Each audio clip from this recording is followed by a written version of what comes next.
Salah satu konsekuensi kerja sama orang lain itu kan adalah kita harus bisa nerima orang lain yang bisa aja berbeda dari kita. Dan orang yang berbeda ini bisa berpikir dan bertindak dengan cara yang berbeda ya. Termasuk juga mereka bisa bikin salah karena cara pikirnya somehow beda aja sama kita. Atau sekedar mereka belum tahu aja gimana ngelakuin sesuatu kerjaan dengan, oh caranya tuh begitu ya. Nggak sejalan sama kita lah. Dan dari sini seringkali masalah muncul bukan karena bikin salahnya, karena pada akhirnya semua orang kan akan bikin salah ya, termasuk juga kita. Tapi ini juga masalah gimana kesalahan nggak diulang dan bisa diperbaiki. Masalahnya mulai muncul ketika kita berusaha memperbaiki ini. Padahal awalnya kita mau menyelesaikan masalah, tapi seringkali akhirnya jadi ada masalah baru. Ada yang nggak berani ngasih feedback dan milih untuk udah deh buat gue yang kerjain aja deh daripada gue harus ngomong ke dia gitu kan, harus kasih tahu dia salahnya gimana. Nggak jarang juga ketika kita ngasih tahu terus habis itu jadi tersinggung. Orang bisa mikir ada apa nih, kok kerjaan gue diambil gitu kan, nggak pakai ngomong lagi. Masalahnya justru makin berkembang ketika pihak sananya yang kerjaannya dalam tanda kutip kita ambil terus habis itu memilih untuk udah deh gue balas juga kalau kayak gitu. Dia habis begitu sih, dia mau ambil kerjaan gue, dia mau cari muka kali depan bos atau apapun. Jadi masalahnya nggak semudah itu. Ada yang berani kasih feedback juga, tapi nggak tahu caranya sehingga yang dikasih feedback ngerasa tersinggung. Niatnya baik, ayo dong supaya kita bisa kerja bareng supaya hasilnya oke, tapi malah nyinggung. Terus orang malah jadi sombong banget sih ini orang. Dan masalahnya makin melebar, salahnya nggak diperbaiki, malah nyiptain masalah baru. Dan malah lebih berat lagi karena ini jadi masalah personal dan makin nggak bisa kerja bareng. Tapi di sisi lain ada juga yang berusaha kasih feedback karena dia takut untuk nyinggung, makanya dia bikin jadi lebih soft, jadi muter-muter, menghindari kemungkinan untuk nyinggung, dan akhirnya feedbacknya juga jadi soft banget dan orang malah nggak nangkep yang dimaksud tuh apa sih, nggak nangkep bahwa esensinya tuh bahwa ada sesuatu yang harus diperbaiki gitu loh, karena feedbacknya dikasih bumbu yang banyak banget supaya nggak nyinggung, terus akhirnya malah ketimbang sebagai feedback yang harus diperbaiki malah seolah-olah jadi pujian. Emang kasih feedback ini bukanlah hal yang mudah, walaupun banyak orang berpikir itu mah bisa lah, gampang lah, ngomong aja apa adanya, belak-belakan aja gitu kan, salahnya di mana. Ini kan soal kerjaan, jangan baper lah orang mikirnya gitu, walaupun nggak bisa gitu juga karena balik lagi human is emotional animal ya, we are feeling machine rather than thinking machine. Makanya kasih feedback pun juga harus mempertimbangkan perasaan, tapi terlalu jagaan perasaan juga punya konsekuensi gitu, karena ketika kita benar-benar nggak mau bikin orang tersinggung maka feedbacknya jadi halus banget, nggak tahu juga apa yang harus diperbaiki, mikirnya emang ada yang harus diperbaiki, kayaknya enggak kok, tadi gue malah dikasih pujian kok. And anyway, ini nggak harus feedback dari atasan ke bawahan aja, karena feedback itu nggak cuma dari atasan ke bawahan tapi juga bisa ke samping yang sejajar, atau bahkan kita pun juga bisa nge-feedback atasan, jadi nggak harus dari atas ke bawah. Pertama adalah preparation. Orang mikir bahwa ngasih feedback itu nggak perlu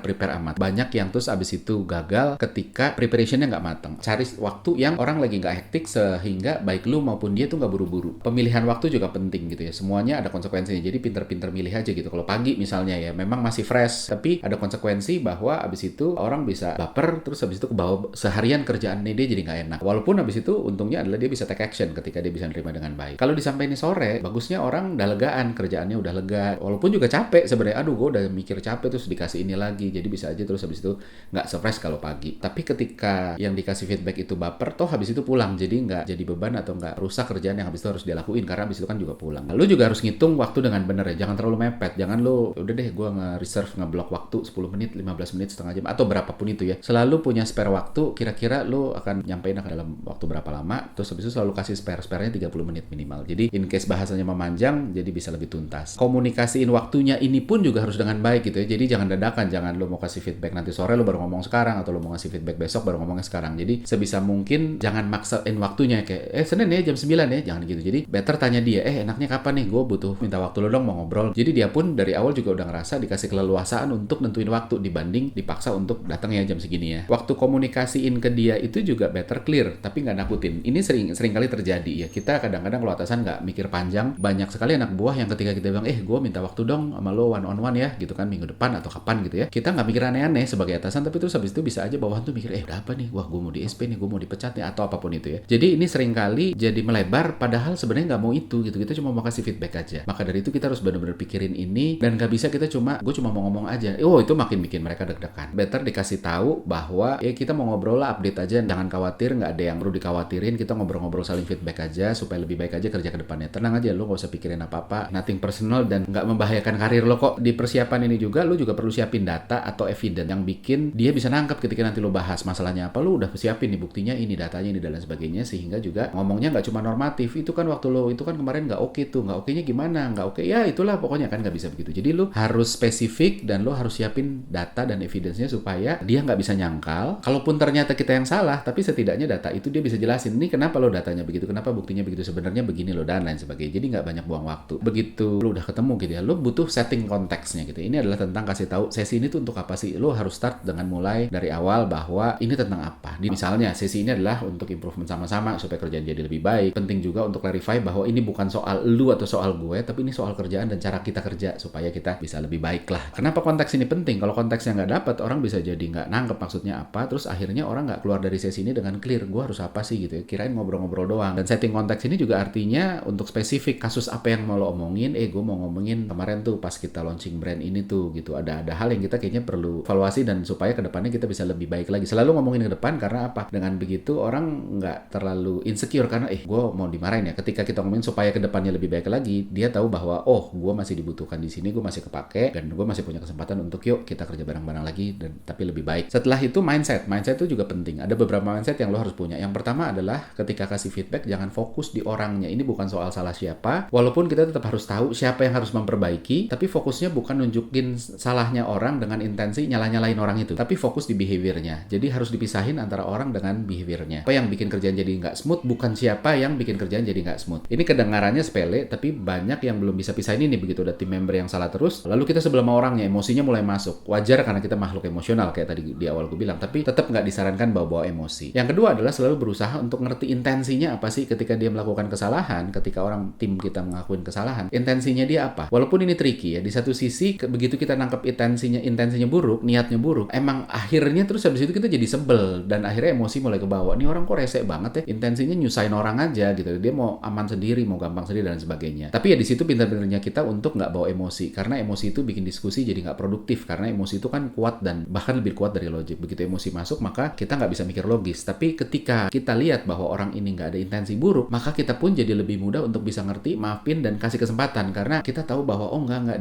dia pun nggak sengaja gitu, dia nggak tahu juga. Jadi komunikasinya lebih enak, nggak kebawa-bawa emosi. Mindset yang selanjutnya lagi yang harus lo pegang adalah be authentic but full of respect. Jadi nggak jarang feedback juga gagal ketika kita nggak authentic. Biasanya galak mendadak baik-baikin. Nah orang jadi kayak aduh nih kenapa nih kok dia biasanya galak terus tiba-tiba ngomongnya manis, ada yang salah nih gue gitu. Atau sebaliknya, tadinya baik-baik aja tiba-tiba galak. Atau biasanya casual terus tiba-tiba ngomongnya formal. Atau sebaliknya juga formal terus casual. Ketika kita nggak authentic, maka orang yang di feedback mulai waspada. Ada apa? Kok ada yang nggak biasa? Maka defense mekanismenya mulai naik dan akhirnya kita nggak bisa ngobrol dengan terbuka dan akhirnya feedbacknya nggak bisa diterima dengan baik. Tapi harus diingat juga bahwa authentic nggak berarti kita nggak asertif. Ada aja orang yang suka ngomong, gue sih orangnya emang belak-belakan gini apa adanya, ya lo suka nggak suka terima aja. Atau ya gue emang kasar gini, jadi sorry ya, lo harus terima ya, tapi gue nggak punya niat buruk kok. Menurut gue omongan-omongan kayak gitu tuh nggak pantas ya, maksudnya untuk seorang leader, apalagi ketika kita mau kasih feedback ya, karena lo tetap autentik, tapi autentik tuh tidak boleh mengganggu orang lain. Ketika lo kasar, lo belak-belakan, brutally honest yang bikin orang nggak nyaman, lo tetap harus ngejaga respect. Kadang-kadang memang lo harus tone down ketika authenticity lo itu bisa mencederai orang lain. Jadi kebebasan tuh kan juga tetap ada batasnya. Lo bebas jadi diri sendiri, tapi ketika sifat jadi diri sendiri lo itu menyinggung orang, maka itu akan jadi nggak bagus. Terus mindset yang terakhir yang juga penting adalah pinter-pinter manage emosi gitu ya. Kayak gue bilang tadi, manusia itu makhluk emosional. Kita lebih jago ngerasa dibanding berpikir. We are feeling machine rather than thinking machine. Ini menciptakan paradoksnya sendiri sebenarnya. Di satu sisi kita harus jaga perasaan orang karena mereka akan berinteraksi dengan kita, nggak cuma dengan mikir tapi juga dengan ngerasa. Ketika kita ngomong, dia akan berusaha merasa, bukan cuma mikir doang. Makanya kita harus jaga perasaannya dengan nggak menciptakan masalah baru dengan ngomongin sesuatu yang bikin dia tersinggung. Karena ketika dia tersinggung, habis itu terus feedbacknya jadi nggak bisa masuk dengan baik. Jadi kita harus jaga perasaan dia, tapi kita di sisi lain juga nggak boleh bawa emosi. Karena ketika emosi masuk, akhirnya kita lebih banyak pakai perasaan dan habis itu ngomongnya jadi nggak enak. Karena tuh habis itu logiknya kepinggirin. Udah, mindset bener, oke, so sekarang waktunya untuk ngobrol sama si orang ini. Selalu mulai dari diri sendiri. Gue selalu berpegang bahwa manusia itu punya prinsip reciprocity. Lo baik, gue baik. Lo jahat, gue jahat. Dan orang berharap orang lain duluan yang make the first move. Artinya kan lo baik duluan, baru gue baik. Bukan sebaliknya. Gue baik supaya lo baik. Sebaliknya ketika lo jahat duluan ke gue, maka gue akan jahat ke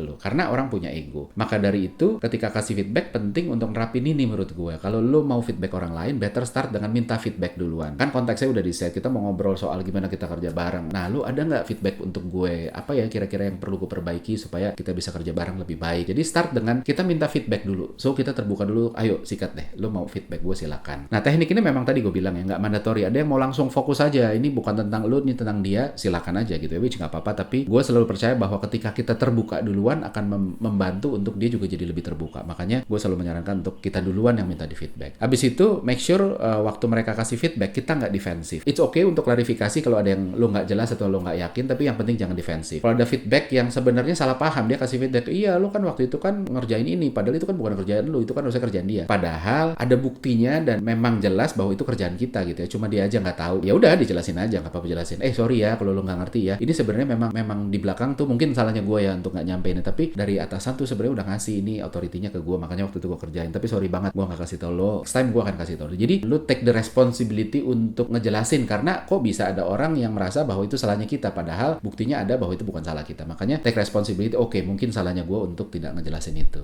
Kita bangun mood positif di sini. Kalau udah defensif maka moodnya nggak enak, terus akhirnya susah nerima feedback. Kalau kita nggak dengerin, moodnya nggak enak, terus habis itu juga nggak bisa dengerin feedback. Kalau udah, baru giliran kita yang kasih feedback. Ketika giliran kita, apa aja yang harus dilakuin? Pertama adalah start dengan ngomong yang baik. Itu dulu ya, appreciate orang. Orang kan selalu ada sisi bagusnya, nggak mungkin jelek semua. Kalau jelek semua, coba deh cari kita fair apa nggak. Masa orang nggak ada bagusnya sih gitu ya. Ketika emang kerjaannya jelek, kita bisa cari sisi bagusnya dia kok. Misalnya gitu, kita bisa ngomong, thank you ya kemarin lo handle preparationnya oke banget. Tuh misalnya orangnya fun gitu ya, kerjaannya sih sebenarnya berantakan tapi funnya, thank you ya, lu tuh bikin tim tuh jadi cair dengan candaan-candaan lo gitu ya. Menurut gue sih itu sesuatu yang positif banget. Jadi intinya apapun deh yang kita bisa sedikit naikin moralnya dia, bahwa gue ternyata ada positifnya juga. Kenapa ini penting? Lagi-lagi reciprocity. Kalau kita bisa ngelihat sisi positifnya dia, maka dia pun akan mau melihat sisi positif dari feedback kita. Tapi kalau kita langsung feedback aja segala hal yang negatif, maka balik lagi dia akan melihat, ini feedbacknya nih sebenarnya mau bunuh gue, lo kenapa, lo mau pecat gue, lo nggak suka, dan lain sebagainya. Jadi ini bantu orang untuk lebih terbuka sama feedback, karena mereka ngerasa gue dilihat secara fair, ada poin plusnya juga kok, gue nggak yang jelek-jelek aja. Dan ini perlu dilakuin di awal untuk dapetin primacy bias atau kesan pertama ya. Kalau awalnya bagus, maka moodnya baik. Kalau pujiannya dikasih di belakang, misalnya lo ngomongin yang jelek dulu terus judulnya, tapi lo sebenarnya banyak yang bagusnya kok gitu. Akhirnya dianggap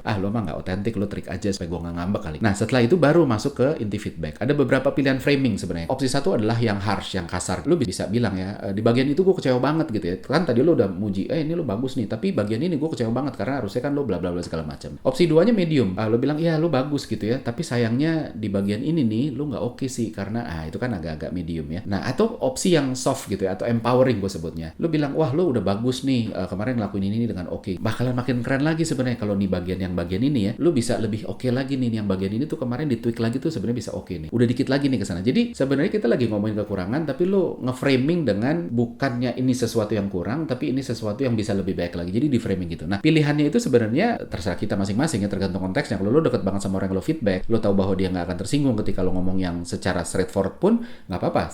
Makin straightforward tuh sebenarnya lebih baik. Tapi balik lagi, kalau lo nggak punya relationship baik sama dia, maka straightforward itu bisa jadi tricky sekali, bisa jadi beresiko lah. Maka dari itu ya feel free untuk kadang-kadang gue pakai opsi 1, kadang-kadang opsi 2, kadang-kadang opsi 3. Pastiin lo tunjukin data dan evidence yang tadi udah lo tunjukin supaya nggak judgmental. Sebisa mungkin konfirmasi juga, bener nggak ya? Nih kan datanya begini nih, buktinya kayak gini. Kalau menurut lo nggak begitu ya tolong dikoreksi aja. Dan maka dari itu evidence ini penting untuk supaya diskusinya nggak ngelebar dan kemana-mana. Tunjukin juga dampak atau konsekuensinya. Karena apa sih? Karena perbuatannya dia ini, terus akhirnya jadi ada hal-hal yang sebenarnya nggak perlu terjadi, jadi terjadi. Ada kerugian dalam tanda kutip yang harusnya kita nggak perlu tanggung, terus akhirnya jadi tanggung. Atau ada loss opportunity apa yang harusnya kita bisa dapetin jadi loss gitu ya. Dan hal-hal kayak gitu ya. Ini penting untuk highlight konsekuensinya. Jadi dia tahu bahwa ternyata bagian itu karena gue nggak ngelakuin itu, ada dampaknya ya. Kasih kesempatan juga untuk mereka untuk klarifikasi dan jelasin. Tone-nya harus benar, jangan tone-nya nantang gitu. Tapi justru minta penjelasan dari dia. Misalnya lo bisa ngomong, nah lo lihat deh, melihat ini begini juga nggak gitu, atau lo punya pandangan yang berbeda atau gimana, coba deh gue pengen dengar dari sisi lo dan lain sebagainya. Tone-nya adalah kita punya perspektif kita yang menurut kita perspektif itu adalah yang harus kita perbaiki sama-sama. Tapi kita nggak bilang bahwa ini adalah perspektif yang paling benar. That's why makanya gue willing untuk denger versi lo tuh kayak gimana sih gitu. Dan tone ini bukan cuma dari meaning kalimatnya aja, tapi juga intonasi ngomongnya penting banget. Kalau ngomongnya ngenyek ya sama juga bohong. Terakhir adalah berusaha cari agreement untuk support and solusi gitu. Setelah sepakat masalahnya, oke, kita agree masalahnya ini, jangan langsung nunjuk dia untuk beresin. Ya udah deh kita sepakat lo beresin ya, nggak bisa gitu. Tapi baiknya oke, ini kan udah clear ya masalah ini ya, ada nggak support yang gue bisa kasih supaya kita bisa sama-sama nih beresin ini. Jadi kita terlihat tidak lepas tangan, dan karena memang kita tidak mau lepas tangan juga, apalagi kalau ini tim kita ya. Kesalahan tim lu kan adalah kesalahan lu juga, makanya lu nggak bisa lepas tangan. Message yang kita mau ciptakan itu, dan pada akhirnya mereka tidak merasa ditinggal sendirian, karena secara psikologis semua orang nggak suka salah, tapi semua orang tahu bahwa dia akan bikin salah. Maka dari itu akan lebih melegakan buat orang ketika bahkan gue salah, satu gue nggak disalah-salahin, atau minimal gue nggak salah sendirian. Maka dari itu ketika kita milih apa-apa, kita seringkali milih apa yang dipilih orang banyak. Pertama, mudah-mudahan kalau dipilih orang banyak itu yang benar. Kedua, kalaupun ternyata itu salah, gue salahnya nggak sendirian, gue salah rame-rame. Jadi ini juga sama. Ketika kita udah tahu bahwa ini salahnya dia, kita temenin dia. Ini kita salah bareng-bareng, yuk kita sama-sama. Habis itu baru kita ngomongin solusinya. Solusinya apa gitu. Setelah sepakat masalah support, kalau ada, penting untuk solusinya apa, timeline-nya apa, kapan evaluasi kita. Sebisa mungkin minta mereka yang ngajuin, ketimbang kita yang, oke deh bulan depan kita evaluasi lagi. Enggak. Tapi misalnya kita bisa bilang, oke deh, gue kan kan juga komit ya akan support lo untuk ini